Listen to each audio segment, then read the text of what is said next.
Welcome to the CBD-Certified channel. I'll show you how to make a delicious chocolate brownie. It's a simple and quick recipe for a rich and gooey dessert.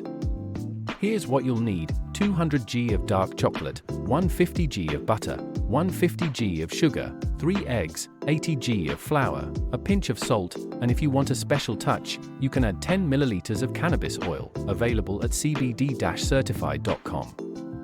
Melt the chocolate and butter together in a bain-marie or microwave. Once melted, add the sugar and mix well. Then, incorporate the eggs, one at a time, while stirring continuously. Next, sift in the flour and add the pinch of salt. If you've chosen to use cannabis oil, now's the time to mix it in thoroughly. Pour the batter into a greased baking dish and bake at 180 degrees Celsius 350 degrees Fahrenheit for about 20 to 25 minutes.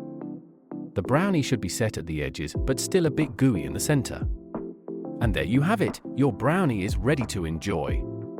For more delicious recipes and wellness tips, visit CBD-certified.com. If you like this video, don't forget to give it a thumbs up, subscribe to the channel, and hit the notification bell so you don't miss out. See you soon for more tasty treats and tips.